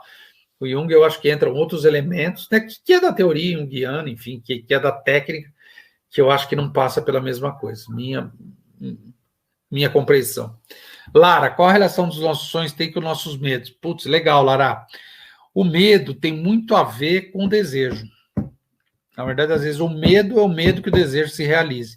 Então, quando a gente sonha, e a gente tem um sonho de medo, ou que traga, que nos deixe com medo, que traga esse elemento, via de regra, diz muito da gente. Então, precisamos associar.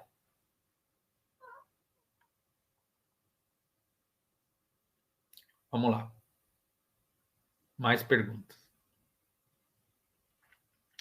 E sobre o sonambulismo, o que pensar? Eu sou sonâmbulo, não tenho a menor ideia. Freud nunca falou disso. Laila, quando lembramos menos dos nossos sonhos, quer dizer mais resistência, o cansaço faz com que recordemos mesmo. O famoso não sonhar ao senso comum, sim. Gente, isso é tudo desculpa. Eu estava cansado, eu tomei Todd de noite, papo furado. Se a gente não lembra, é porque a gente não pode lembrar naquele momento.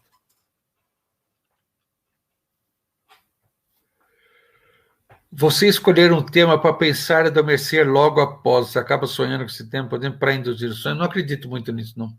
Até porque quando a gente escolhe um determinado tema, já é o nosso inconsciente em jogo.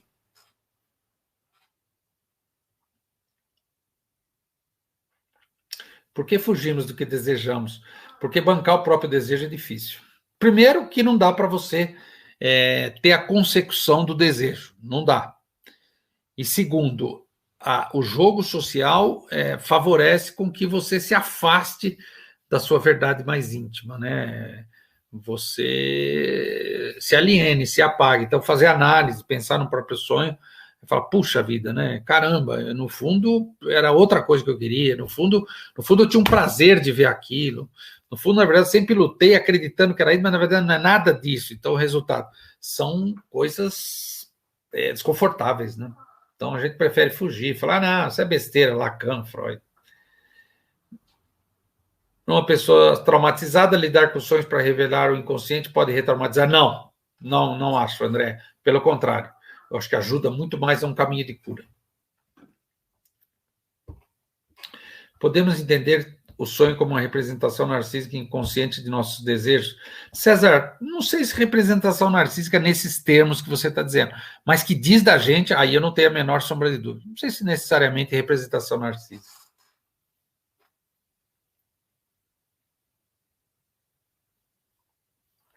Lembrar do sonho assim que acordamos e logo esquecer é também o recalcamento. Meio parecido com isso. Meio nessa linha, meio nessa ordem. A gente não esquece de graça. Né? De fato, você acorda, tomou café, você esqueceu.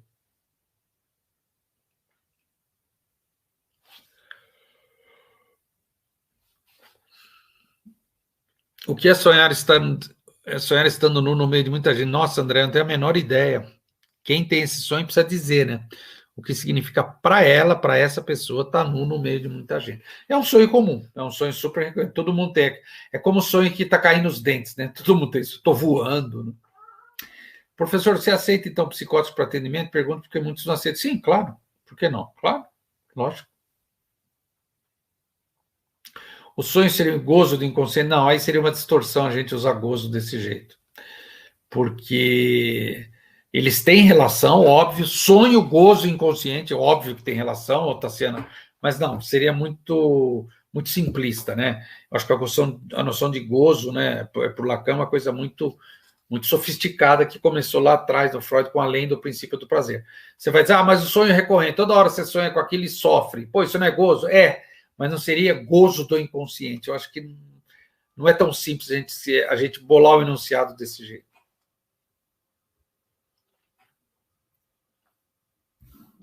Sonho de uma criança e sonho de uma pessoa adulta. Há diferença em nível consciente para interpretar? O Freud fala disso na interpretação dos sonhos. Ele acha que a criança sonha com aquilo que está mais próximo a ela, né? Mais próximo de um querer. Se ela sonha com sorvete, chocolate e tal, né? Mas eu ainda acho, Leandro, ainda acho que ali poderia ter coisa para investigar.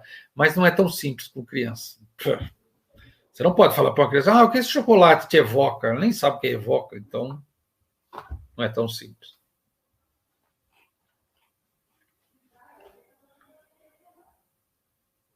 Mais questões, gente. Sonhos muito agitados significam muito recalcamento? Depende.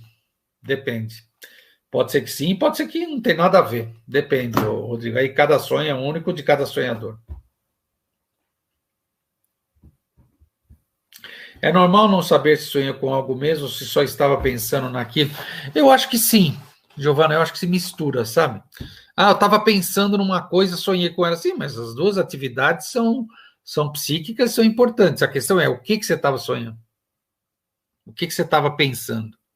Por que será que um vem logo depois do outro? Né? Deitei na cama e sonhei. Ué, por que será, né? Como psicanalista, pode-se atender esquizofrênico? Sim. Zeila, eu vou dizer uma coisa para você.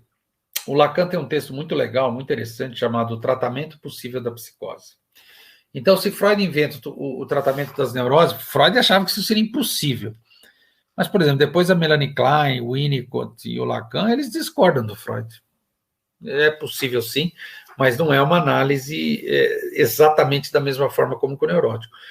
Mas é importante para o esquizofrênico, que pode ajudar bastante. Claro, levando-se em consideração a história de vida da pessoa, com a condição atual, mas eu acho que na psicose, sim, tem um bom desenvolvimento dentro do campo da psicose. Freud afirmou que o sonhador sempre sabe o significado do seu sonho. Entretanto, a censura o impede de reconhecer aquilo que pode ferir sua moral. Pode comentar essa frase? Bom, a gente já falou várias vezes aqui, né, G. Panisson? Quando a gente tem muita coisa imoral dentro da gente, a gente só tem acesso nos sonhos, por causa do rebaixamento do superego, né, por não ter culpa, e mesmo assim a gente ainda fica mal, né, quando a gente fala, puta, então esse sou eu, caramba, né? Que nem no caso daquela menina que eu contei das duas menininhas lá, do menino do cinema, né?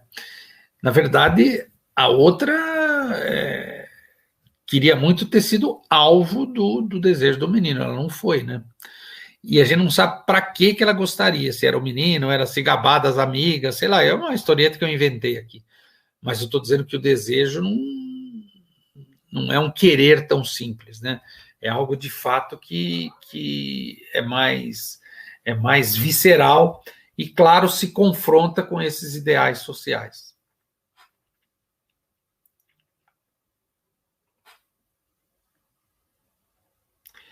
Podemos analisar os sonhos de crianças de uma análise, sendo que elas estão passando por processos importantes de formação do aparelho psíquico? Sim, podemos, desde que leve em conta, por exemplo, a transferência, né, o contexto da sessão, o que está acontecendo na vida dessa criança. Nossa, as crianças trazem sonhos muito interessantes.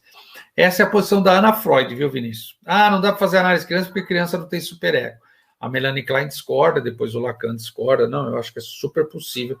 Claro, usando o bom senso, né? É importante. Né? A criança não é igual o adulto, é óbvio.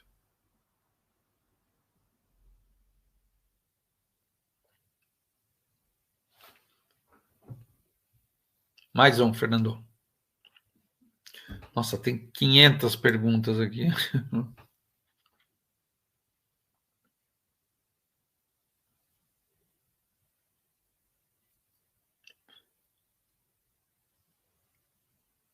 Vai sonhar com tantas perguntas, professor Leandro. Eu vou mesmo.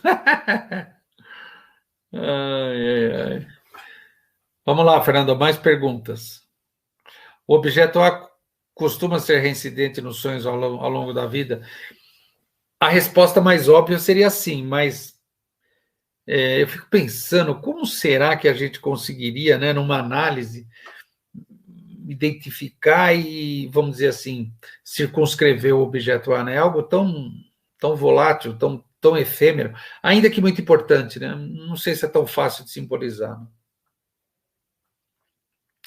Professor, o que a psicanálise explica sobre o famoso déjà vu? Há uma explicação? Não, para nós não. Não é diferente de um devaneio, não tem nada tão específico, né? Só que o psicanalista, claro, vai perguntar, mas por que será que você sonhou de novo com isso? Ou por que será que você teve essa sensação de déjà vu? Você já viu isso mesmo? É verdade? Então, o psicanalista vai só se interessar por isso.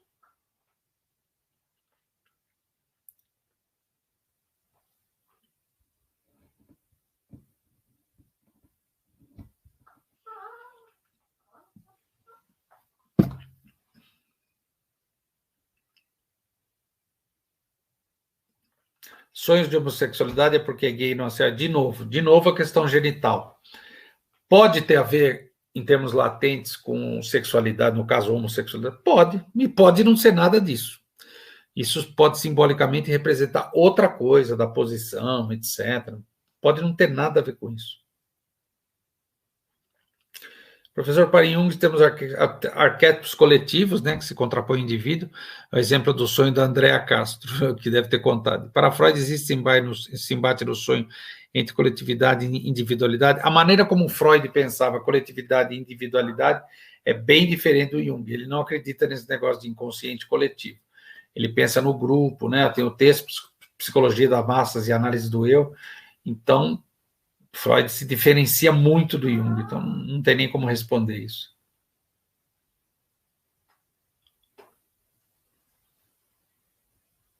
Quando sabemos se o paciente realmente sonhou ou está inventando? Não importa. Para nós é sempre verdade. Eu vou mentir para o analista, ele não vai nem perceber. Mal você sabe que ele está captando a sua verdade. Professor, o quanto na análise da fala livre quando se direciona para o questionamento? Ô, Thaís, boa pergunta. Boa pergunta, adorei sua pergunta. A associação livre ela não é livre, não é tão simples assim.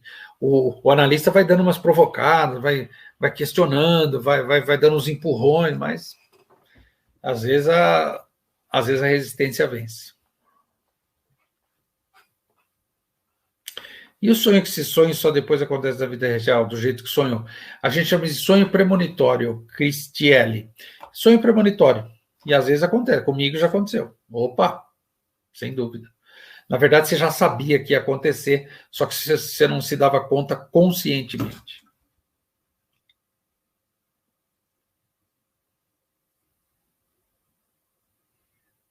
Quem somos nós na essência? O id ou o ego? Somos isso, essas duas coisas mais o superego. Como Lacan via essa questão dos sonhos e realização de um desejo? Ô, Emily, como Lacan aprofundou muito a questão do desejo, né? Depois ele entra com a questão da falta, do gozo e tal. No começo ele passa muito por essa questão do Freud, como eu disse em alguns seminários iniciais, mas depois ele retorna pouco a esse ponto. Mas, por exemplo, ele traz uma expressão italiana chamada che vuoi, né? Na verdade, não é o que você quer, nem o que você é, mas o que você deseja, porque a gente vai muito no analista e fala assim, eu quero saber quem eu sou, me explica, eu sou louco, eu não sou, eu sou um imbecil, esperando que o analista vai dizer, você é um imbecil, você não é, mas na verdade, aquilo que a gente quer, aquilo que a gente deseja, que vai muito mais além do querer, isso diz quem você de fato é.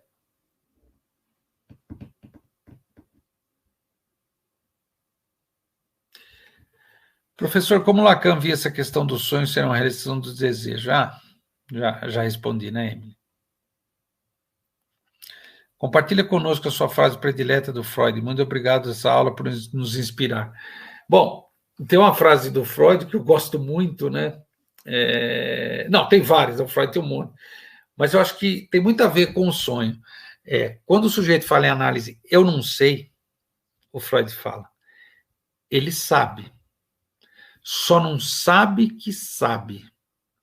Por isso pensa que não sabe.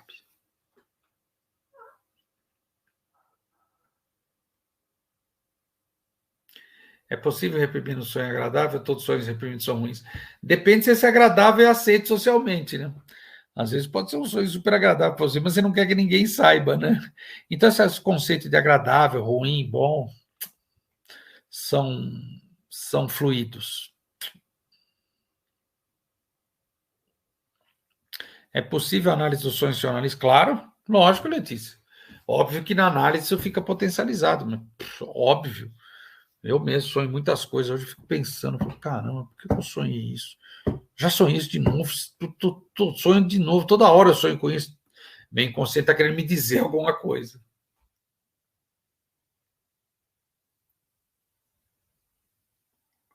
Quando Freud fala da pulsão de morte, 1919, ele não está mostrando que nem todo sonho é a realização do desejo. Não, ao contrário. Ao contrário, Sérgio. Ele está comprovando isso. É ao contrário. Por que ele fala de pulsão de morte, né? Depois ele vai chegar na lei do princípio do prazer. Ele fala, que estranho, o cara volta da guerra. Caramba, o cara volta da guerra. Você imagina que ele não vai falar, né, sobre aquilo, aquelas coisas terríveis. Ele só fala disso. Pô, parece que ele gosta de sofrer. Aí entra o masoquismo, né? Então, aí depois o Lacan vem com a noção de gozo e tal, né?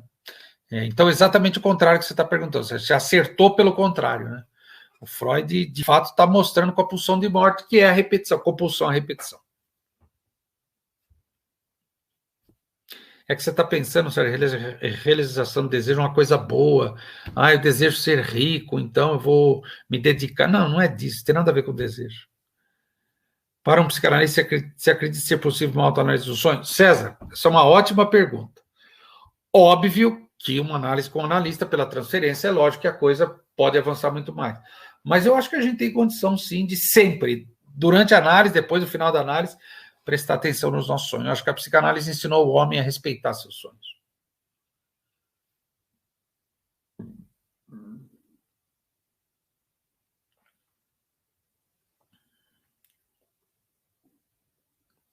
O que explica essa seletividade do nosso inconsciente dos sonhos que se lembrar, dos sonhos que não lembramos? Então, Marina, boa pergunta. Por que será que o inconsciente, né, é tão assim, né, tão dinâmico, né, tão econômico, como o Freud diria, e tão topológico, né? Por que será que o superego só libera alguns sonhos e outros não? Eu acho que tem sonhos que são terríveis, que a gente não consegue se apropriar. É muita culpa que a gente sente, muita vergonha, sei lá eu. Um absurdo, né?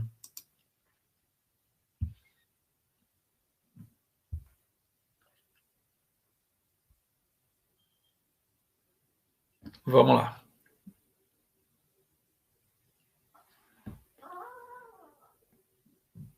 Sonhos são restos diurnos? Às vezes sim. Às vezes sim, Vanilde.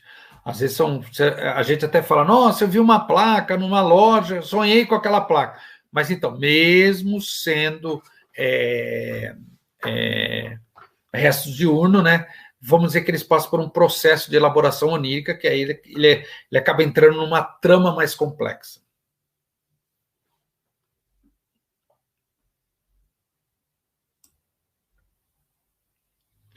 A insônia é uma forma de reprimir o sonho que revela muito do inconsciente. Eduardo, eu entendo a sua pergunta, eu vou responder outra coisa no lugar.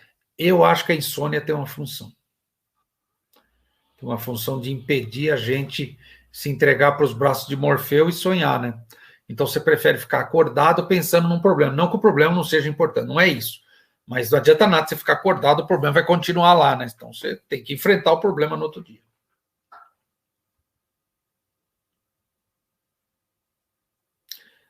Boa noite, professor. Os sonhos lembrados são liberados pelo superego? Sim, freudianamente, pensando sim. Exatamente.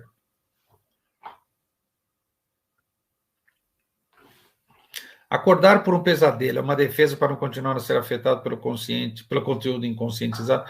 Depende. De novo, depende da pessoa. Ela precisaria falar disso. Se isso se repetir, talvez, por que não? Né? Vamos lá.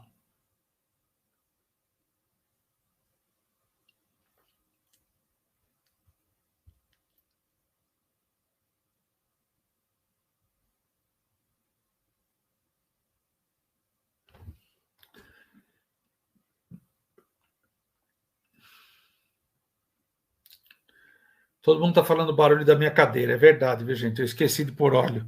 Prometi para mim mesmo. Vou pôr óleo para que ninguém ouça o barulho da minha cadeira. Esqueci, o barulho está aqui. Desculpa, gente.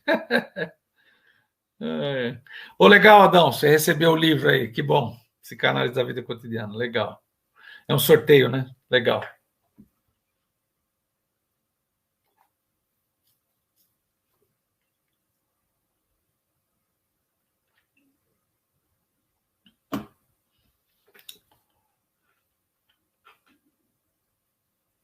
Essa é uma boa pergunta, hein? Se o problema do inconsciente for grave, tem a chance de corpo um problema físico? Em certos casos, tem. A gente fala que, a gente tem uma frase que diz, o corpo fala. Então, se você não ouvir, ele vai gritar. Se você não ouvir, continuar não ouvindo, ele vai berrar. Então, eu acho que sim. A Panisson está perguntando, como adquirir seu livro, Leandro? Me acha nas redes sociais, o G. Panisson. Me manda uma mensagem no Instagram, psicanalista Leandro dos Santos, na internet, no Facebook, Leandro Santos. Me manda uma mensagem, que aí eu te oriento como fazer o processo. Quem quiser o livro, me contata aí depois que eu mando autografado, fiquem tranquilos. Amanhã mesmo eu vou mandar 4. Aí, psicanalista Leandro Santos, tá? Dá para achar na internet, é tranquilo. Eu estou no Twitter também. É tranquilo.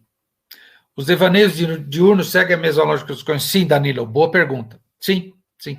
Por isso que eu pergunto às vezes, e seus devaneios? Você tem devaneado? Sabe o que é devaneio, gente? Você deita no sofá e fica lá olhando para cima. Você não está dormindo, tecnicamente, mas você está devaneando. Ixi, você vai longe. Vixe.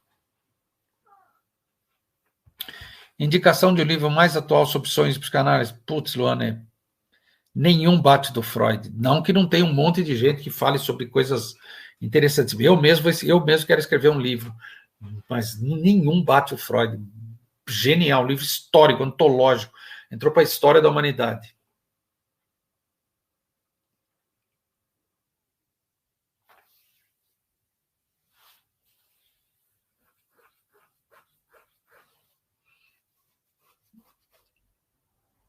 Professor, quando o adolescente sonha, é ele quem deve dizer o que significa para ele é diferente. Não, ele tem que dizer, claro. Mesma coisa a criança. Sempre o sonhador, gente. Nunca ninguém, nunca outra pessoa. Sempre o sonhador. Uma pessoa que devaneia muito tem o superego menos rígido que uma pessoa que está sempre tensa. Não necessariamente. Eu entendo sua pergunta, Vinícius. Não necessariamente, não é uma regra. Não é verdade. Tem um colega de trabalho que sempre sonha estar agredindo alguém e até já sonhou estar matando o marido. Que sentido poderia ter de forma geral? Nenhum. Teria que perguntar para ser sua colega de trabalho. Por que será que você sempre sonha que está agredindo alguém? O que você acha que isso diz de você? Na sua vida cotidiana você é assim? Por que no sonho isso é diferente? Né? Significa matar o marido. Né? Então precisaria perguntar para a pessoa, Fábio, não tem jeito.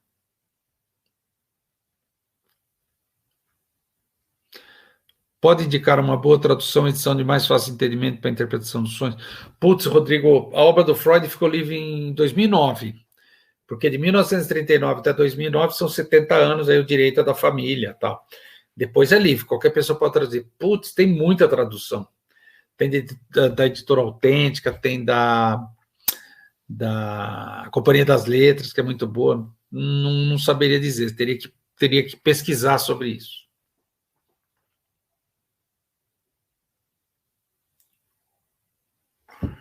Débora, alguns sonhos são possíveis de serem controlados? Tanto as ações no sonho quanto o acordar em caso de pesadelo é algo realizado diretamente pelo inconsciente. Eu acho que a gente não consegue controlar, não. Acho que o sonho se impõe. Então, acho que a gente não consegue se controlar, não.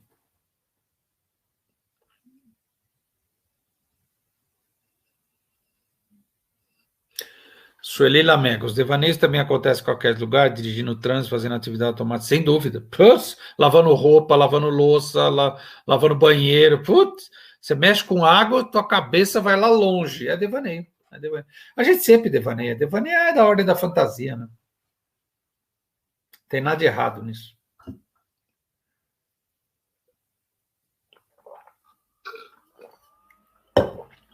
Tatiana, a sensação de que um sonho nos traz após despertarmos também faz parte da análise? Sim. Boa pergunta, Tatiana. Sim, sim. Às vezes eu pergunto, e aí? A hora que você acordou, o que você ficou pensando? Engraçado, né, esse sonho. Por que será que esse sonho te deixou feliz ou te deixou triste? Qual a importância do psicanalista da interpretação do sonho, uma vez que podemos fazer autoanálise dele? Não. A importância do analista é fundamental, porque ele vai tentar furar a sua resistência. Isso não é desculpa para você mesmo não sempre se... a gente tem que sempre se autoanalisar, só que isso não substitui a análise.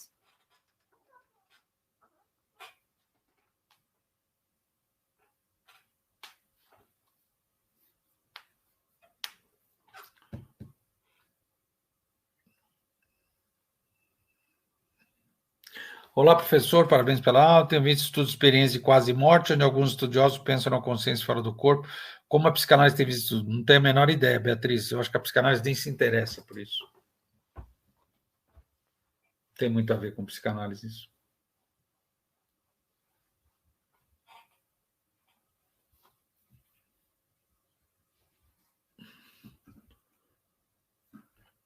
Temos mais alguns minutos. Vamos lá.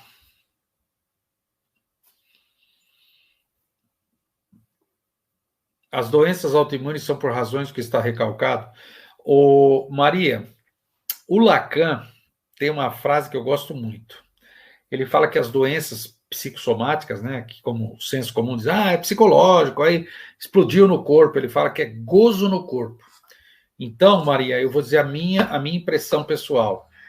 Eu acho que as doenças autoimunes não são gratuitas.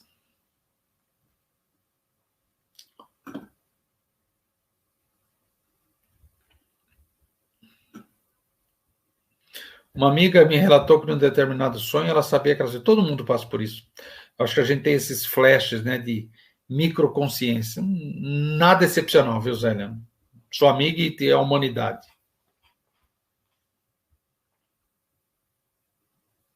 A atividade onírica pode provocar ansiedade no sonhador? Sem dúvida, pois nem sempre o sonho obtém sucesso completo na realização dos desejos. Sim. Ótima pergunta, sem dúvida. Porque senão é assim, então é só sonhar, eu realizei meu desejo. Não, gente, o desejo é algo muito mais forte, muito mais potente dentro da gente.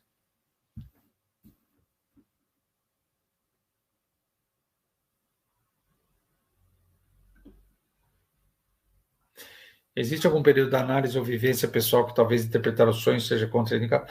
Não, acho que precisa ter bom senso, Thaís. Né? Eu acho que também precisa ter bom senso, precisa ter time, mas não acho que seja contraindicado. O Zé Eduardo Zanetti fez uma pergunta interessante, falar sobre a fibromialgia. Ô, Zé Eduardo, fibromialgia é histeria, meu caro. Tudo dói, tudo tá ferrado, tudo tá estragado. Eu acho que é uma questão psicológica, né? Eu ligo com a histeria porque a fibromialgia é sempre endereçada a um outro, né? Ninguém sabe cuidar de mim, ninguém me cura, né? É normal a pessoa sempre saber que está sonhando e quando notar, aproveitar para fazer tudo de doido que puder, já que é sonhando. Não é normal. Eu acho que isso é uma distorção. A pessoa que fala malandra, né?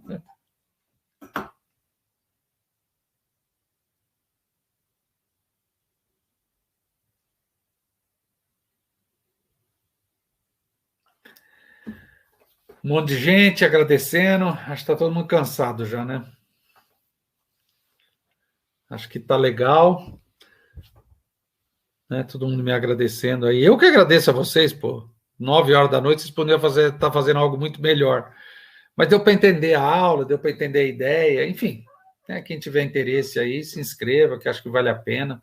E acompanha a gente aí, toda hora o ESP tem coisa aí, vixe, toda hora tem coisa acontecendo, um monte de professor bom. Então é uma boa comunidade, né? Acho que a gente pode ficar por aqui, né, Fernando? Acho que tá legal. Desejo boa sorte a vocês, né? Vocês podem me achar na internet aí, no Facebook, no Instagram, no Twitter, Leandro Santos, Leandro dos Santos, psicanalista Leandro Santos, a gente se acha aí.